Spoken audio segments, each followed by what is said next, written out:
皆さん、こんにちは。朝倉優です。Today, I want to talk about how we call our family members or friends. It's actually a question from one of my viewers. Thank you.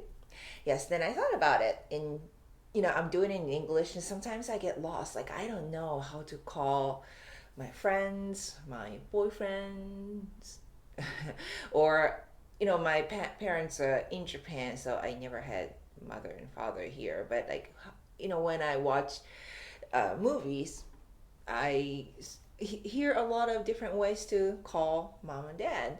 So I wanted to explain how you can call your Japanese parents or family members and friends and partners. So it's going to be a long lesson. So I wanted to put in two different segments. So today we are going to talk about our family members. Okay, let's start with mother. Actual word for mother is, this is the most common one, お母さん. Yes. You can also use 母親. So 母, as you can see, the kanji of 母 means mother, and oya means a parent. So you can use that. So when you're reading or writing, you can use お母さん, or if you want to go more like writing style, uh, more, I would say, proper way of calling mother is 母親. Yeah. So these are the words, actual words. Yeah. But then when you are facing your mom, you know, I can use お母さん. That's actually how I call my mom, but I never tell her 母親. No, this word is not for that. So as I said, お母さん, I can use that to call my mom. お母さん, genki? I can do that. So that's the most common way, then you can't really go wrong with that. But I'll give you the variation. So if you want to drop the first O, you can do that. 母さん.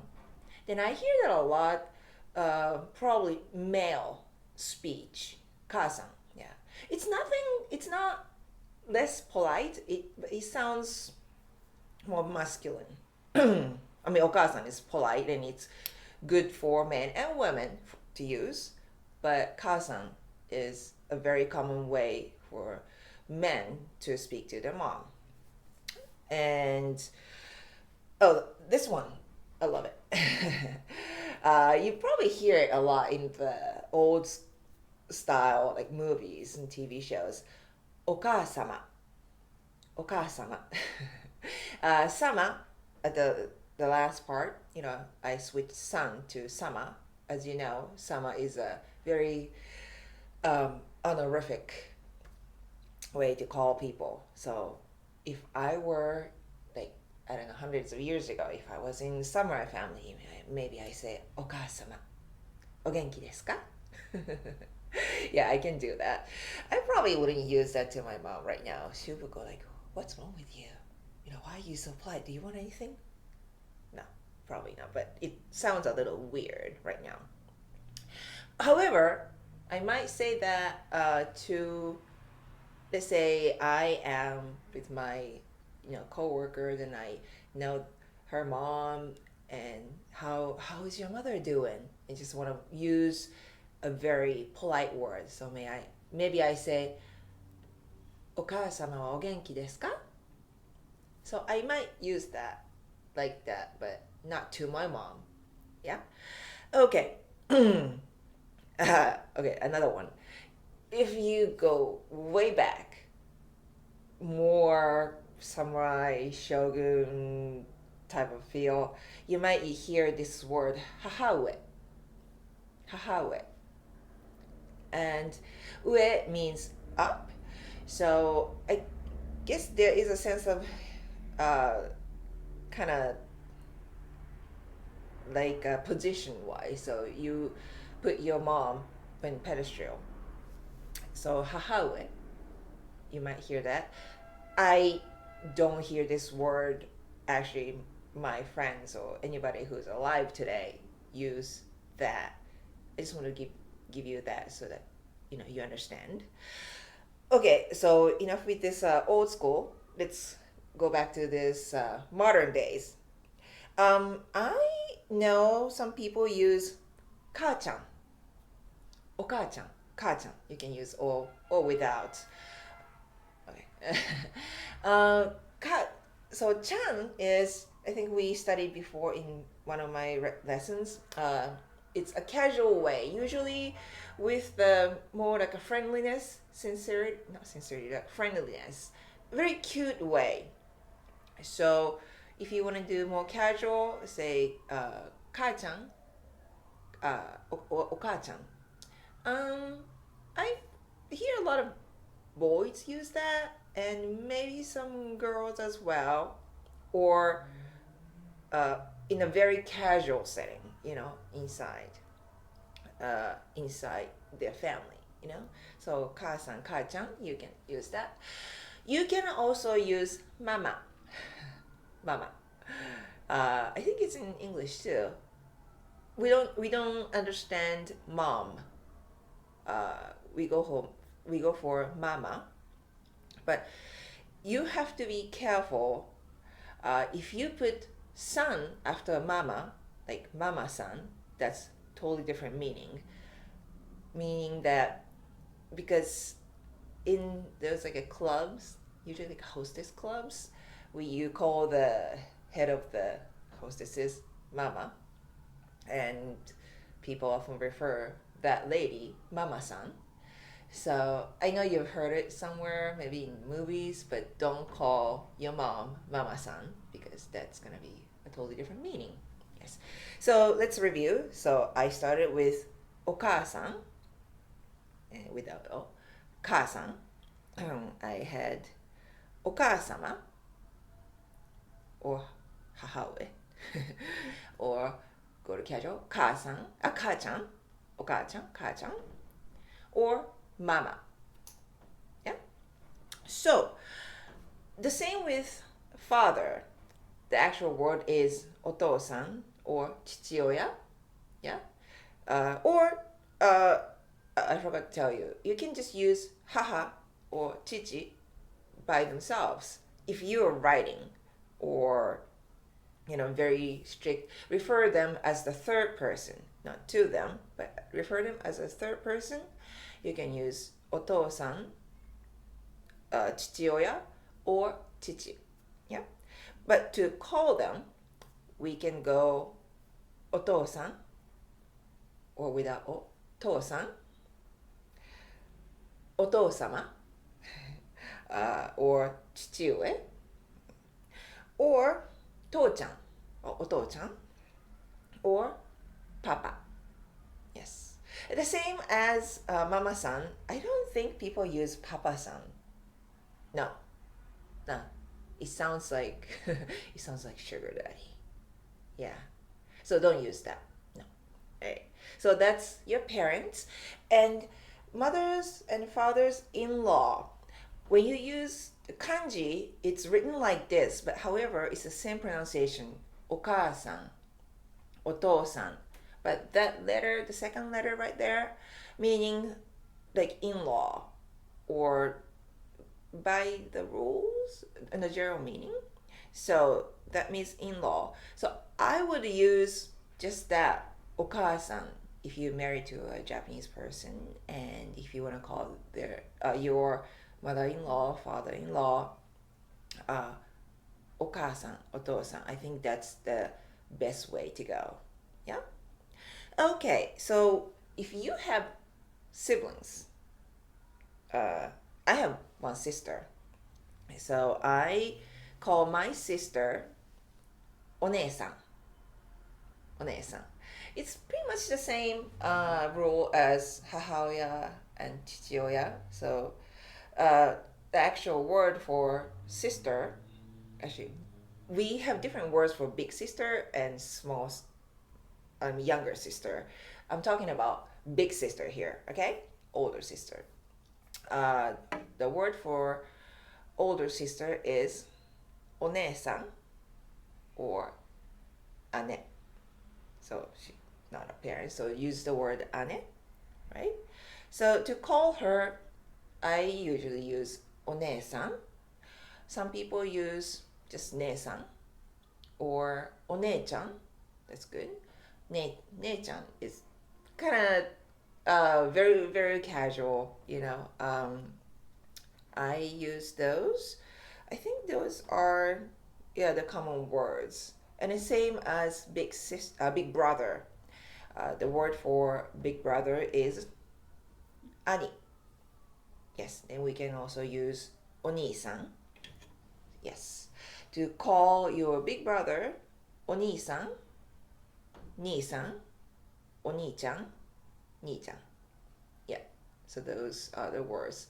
Again, if you're watching like samurai movies, you might hear like aniue or aneue. Or yeah, you can use お兄様, お姉様.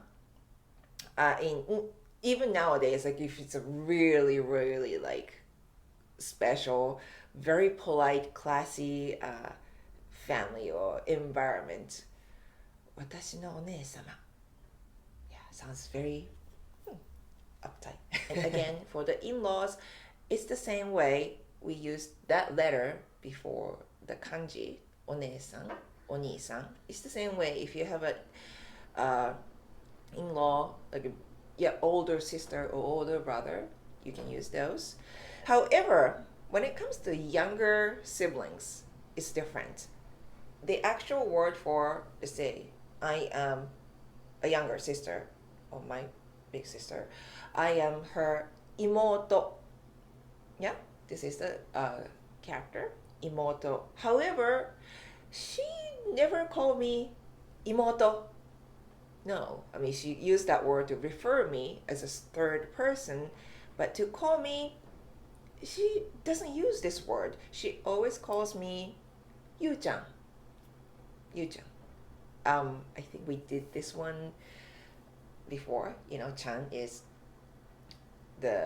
you put the name and chan after to make it sound kind of cute, you know, because I'm younger. I'm supposed to be cuter, right? So you use the word Yu-chan, or maybe some people can just use the name.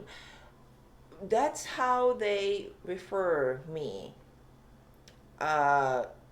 Even my parents call me Yu-chan. Yes.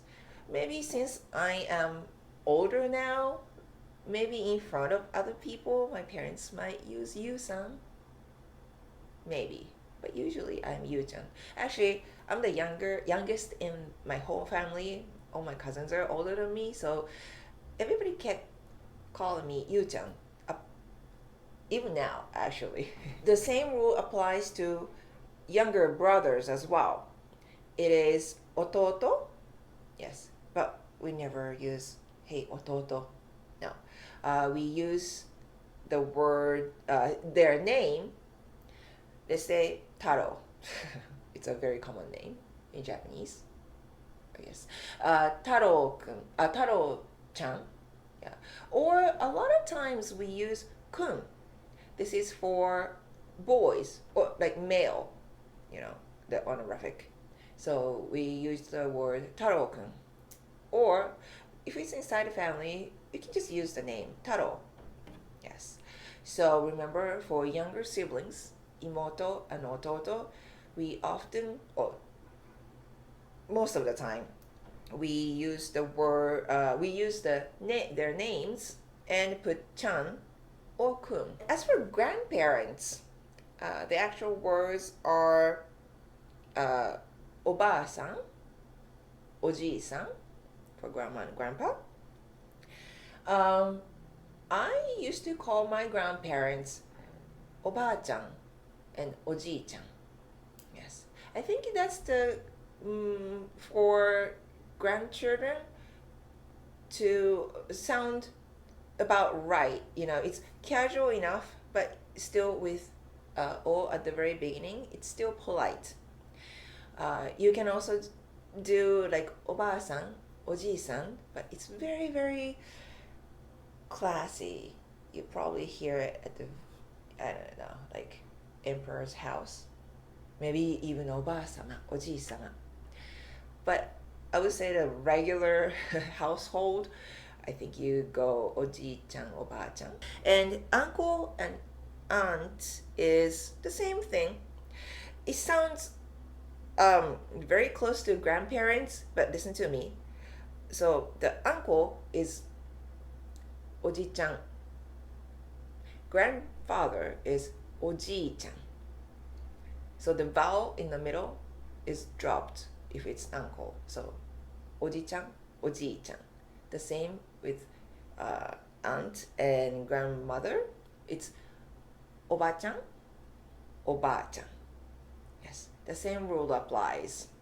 I used to call my uncle and aunt Oji-san, Oba-san. Yeah, I think there's a little more distance between us than me and grandparents. It's not a direct blood. So I think I used Oji-san, Oba-san. Yeah, I could even go if it's a like uncle and aunts I haven't seen for like years. Maybe I can go Oji-sama, Oba-sama. Maybe I can go that.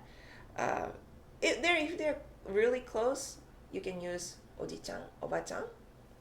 Definitely. But in this case, you cannot drop Oji-chan, Ba-chan. No.